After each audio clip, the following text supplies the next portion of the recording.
Hello, good morning. അപ്പോൾ നമ്മളിന്നുള്ളത് കൊൽക്കത്തയിലാണ്. ഈ Kolkata city ഉണരുന്നത് തന്നെ ഒരു പ്രത്യേക താളത്തിലാണ് കേട്ടോ. ഇതാ രാവിലെ തന്നെ കണ്ടില്ലേ, മഞ്ഞ ടാക്സികളും ബസ്സുകളൊക്കെ ആയി റോഡൊക്കെ ഫുള്ള് ബിസിയാണ്. കൃത്യസമയത്ത് സ്കൂളിലെത്താൻ ഓടുന്ന കുറേ കുട്ടികളും ജോലി തിരക്കിലേക്ക് ഇറങ്ങുന്നവരും, പിന്നെ ഈ തിരക്കിനിടയിൽ വഴിയോരത്ത് ചെറിയ ക്ഷേത്രങ്ങളൊക്കെ ഉണ്ട്. ഒരു നിമിഷം നിന്ന് പ്രാർത്ഥിച്ചിട്ട് പോകുന്നവരെ നമുക്ക് കാണാം. എത്ര തിരക്കുണ്ടെങ്കിലും മനസ്സിനൊരു ശാന്തത നൽകുന്ന കാഴ്ചയാണിത്. ഇനി ഇവിടുത്തെ മാർക്കറ്റിലേക്ക് വന്നാലോ, ഫ്രഷ് ആയിട്ടുള്ള മീനും പച്ചക്കറികളൊക്കെ വാങ്ങാനെത്തിയവരുടെ തിരക്കാണ് കേട്ടോ രാവിലെ തന്നെ. ഇത് നമ്മൾ രാവിലെ എടുത്ത വിഷ്വൽസാണ്. ഒരു 9 മണിയൊക്കെ കഴിയണമെന്നുണ്ടെങ്കിൽ ഇതിനേക്കാളും തിരക്കാണ് കേട്ടോ. കൊൽക്കത്തയിലെ എടുത്തു പറയേണ്ട കാര്യം, എല്ലാവരും ഭയങ്കര ബിസിയാണ്. റോഡുകളും ബിസിയാണ്, ആളുകളും ബിസിയാണ്. അപ്പോൾ നമ്മളിപ്പോൾ കൊൽക്കത്തയിലെ കുറച്ച് നല്ല മോർണിംഗ് സീൻസൊക്കെ കണ്ടു. ഇനി നമ്മൾ ബ്രേക്ക്ഫാസ്റ്റിലേക്കാണ് പോകുന്നത്. നല്ല ചൂട് പൂരിയും കിഴങ്ങ് കറിയായിരുന്നു കേട്ടോ ഞങ്ങൾ കഴിച്ചിട്ടുണ്ടായിരുന്നത്. അതിനുശേഷം ഞങ്ങൾ പേരൊക്കെ കഴിച്ചിട്ടുണ്ടായിരുന്നു. അതൊക്കെ കഴിഞ്ഞ് കുറച്ച് നേരം റൂമിൽ റെസ്റ്റ് എടുത്തിട്ടുണ്ടായിരുന്നു. പിന്നെ ഉച്ചയോട് കൂടിയാണ് ഞങ്ങൾ പുറത്തിറങ്ങിയപ്പോഴത്തേക്കും ബിരിയാണിയാണ് അവിടെ ഉണ്ടായിരുന്നത്. ഞങ്ങൾ ബിരിയാണി കഴിക്കാമെന്ന് വെച്ചു. പക്ഷേ നമ്മുടെ നാട്ടിലെ പോലെ അല്ല കേട്ടോ. ഇവിടെ ബിരിയാണിയുടെ കൂടെ ഇവർ തരുന്നത് പുഴുങ്ങിയ ഉരുളക്കിഴങ്ങാണ്. നമ്മുടെ നാട്ടിൽ സാധാരണ മുട്ടയൊക്കെ തരില്ലേ, അതുപോലെ തന്നെ ഇവിടെ ഉരുളക്കിഴങ്ങാണ് തരുന്നത്. അതും റൈസിൻ്റെ കൂടെ കഴിക്കാനൊരു പ്രത്യേക ടേസ്റ്റാണ്. അങ്ങനെ ഫുഡൊക്കെ കഴിച്ച് കഴിഞ്ഞിട്ട് ഞങ്ങൾ കുറച്ച് നേരം കൂടെ അവിടെയൊക്കെ കറങ്ങി നടന്നു കേട്ടോ. അത് കഴിഞ്ഞ് തിരിച്ചു വരുന്ന വഴി ഞങ്ങൾ കൊൽക്കത്തയിലെ ഒരു ചായ കുടിച്ചു. ഇവിടുത്തെ ചായ എന്ന് പറഞ്ഞാൽ മണ്ണ് കൊണ്ടുണ്ടാക്കിയ ചെറിയ കപ്പിലാണ് കേട്ടോ തരുന്നത്. ഈ മണ്ണിൻ്റെ മണവും ചായയുടെ രുചിയും നല്ലൊരു എക്സ്പീരിയൻസ് ആയിരുന്നു. അങ്ങനെ ഞങ്ങൾ താമസിക്കുന്ന കോൺവെൻറ്റിൽ തിരിച്ചെത്തി. ഇവിടെയാണെങ്കിൽ ഫ്രണ്ടിലൊക്കെ ഫുള്ള് ഗ്രീൻ ഗാർഡൻ ആണ് കേട്ടോ. ഫ്ലവേഴ്സ് ഒന്നുമില്ല, കൂടുതലും ഗ്രീൻ ഗാർഡൻ ആണ് ഇവിടെ ഉണ്ടായിരുന്നത്.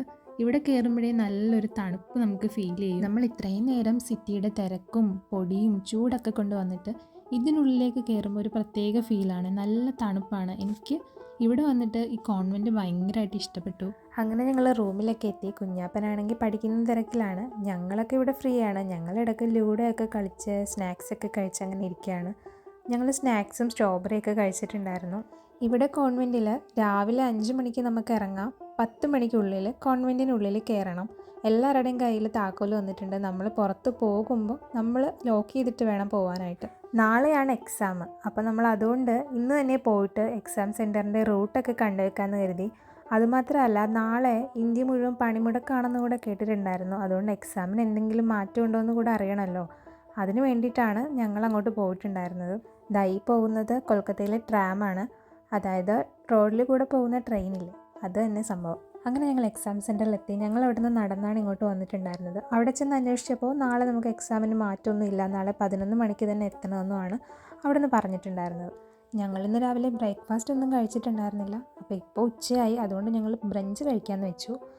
ഇനി കൊൽക്കത്തയുടെ മഞ്ഞ ടാക്സിയിൽ കയറണമെന്നൊരു വലിയ ആഗ്രഹമായിരുന്നു കേട്ടോ. അതെന്തായാലും നടന്നു. കുറേ ദിവസമായിട്ട് കേരള ഫുഡ് കഴിച്ചിട്ട് അങ്ങനെയാണ് ഞങ്ങളിവിടെ അമ്മിണി എന്നൊരു കേരള റെസ്റ്റോറൻറ്റ് ഉണ്ടെന്ന് അറിഞ്ഞത്. ഉടനെ അങ്ങോട്ട് ടാക്സി പിടിച്ചു. കേരള ഫുഡെന്ന് കേട്ടപ്പോൾ നമ്മൾ ഓർത്തു കേരളത്തിൽ ആരെങ്കിലുമൊക്കെ ഉണ്ടാവും, മലയാളീസ് ഉണ്ടാവും എന്ന് കരുതിയാണ് നമ്മൾ ചെന്നത്. പക്ഷേ അവിടെ മലയാളീസ് ഒന്നും ഉണ്ടായിരുന്നില്ല. കൊൽക്കത്തയിലുള്ളവർ തന്നെയാണ് അവിടെ ഉണ്ടായിരുന്നത്. അപ്പോൾ ഇവരെങ്ങനെയാണ് നമ്മുടെ കേരള ഫുഡ് ഉണ്ടാക്കുന്നത്, അതിൻ്റെ ടേസ്റ്റ് എന്തായിരിക്കും എന്നൊക്കെ അറിയാനൊരു എക്സൈറ്റ്മെൻറ്റ് ഉണ്ടായിരുന്നു. പിന്നെ അമ്മിണി റെസ്റ്റോറൻറ്റിലെ ആംബിയൻസ് പറയുകയാണെന്നുണ്ടെങ്കിൽ ഫുള്ളി ഒരു കേരള ടച്ച് തന്നെ ഉണ്ടായിരുന്നു. നമ്മുടെ നിലവിളക്കും നിറപറയൊക്കെ വെച്ചിട്ട് നല്ല രസമുണ്ടായിരുന്നു കേട്ടോ അവിടുത്തെ ആംബിയൻസ് കാണാനായിട്ട്. അങ്ങനെ ഞങ്ങൾക്കൊരു വലിയ മെനു കാർഡൊക്കെ കിട്ടി. ഞങ്ങൾ മസാല ദോശ, കേരള മീൻസ്, പൊറോട്ട, അപ്പം, മുട്ട റോസ്റ്റ് അതൊക്കെയാണ് ഞങ്ങൾ ഓർഡർ ചെയ്തിട്ടുണ്ടായിരുന്നത്. ഫസ്റ്റ് തന്നെ നമുക്ക് അവരൊരു പാത്രത്തിൽ വാഴയിലൊക്കെ ഇട്ടിട്ടാണ് ഫുഡ് സെർവ് ചെയ്തിട്ടുണ്ടായിരുന്നത്. പിന്നെ നമുക്ക് വെള്ളം തന്നത് മണ്ണിൻ്റെ ഗ്ലാസ്സിലാണ്. ഈ മണ്ണിൻ്റെ ഗ്ലാസ്സിൽ അറിയാമല്ലോ, നല്ല തണുപ്പാണ് അതിൽ വെള്ളത്തിന്. അപ്പോൾ നമ്മുടെ ഫുഡൊക്കെ വന്നിട്ടുണ്ടായിരുന്നു. ഞാനാണെങ്കിൽ മസാല ദോശയാണ് പറഞ്ഞിട്ടുണ്ടായിരുന്നത്.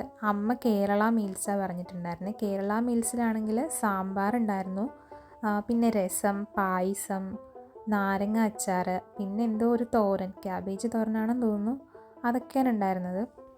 പിന്നെ അവരൊക്കെ പൊറോട്ടയും അപ്പവും മുട്ട റോസ്റ്റൊക്കെയാണ് പറഞ്ഞിട്ടുണ്ടായിരുന്നത്.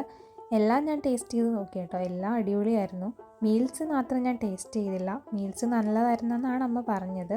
അങ്ങനെ നമ്മൾ കേരള ഫുഡൊക്കെ കഴിച്ച് സന്തോഷമായിട്ട് ഇതാ റൂമിലേക്ക് പോവാണ് കേട്ടോ. അത് കഴിഞ്ഞ് റൂമിലെത്തി കഴിഞ്ഞപ്പോഴത്തേക്കും ഞങ്ങൾ പേരക്കയും കുക്കുംബറും കൂടെ കഴിച്ചിട്ടുണ്ടായിരുന്നു. അങ്ങനെ അതൊക്കെ കഴിഞ്ഞ് എല്ലാവരും നല്ലൊരു ഉറക്കം ഉറങ്ങി കേട്ടോ. വൈകുന്നേരം ആയപ്പോഴാണ് പിന്നെ എണീറ്റത്.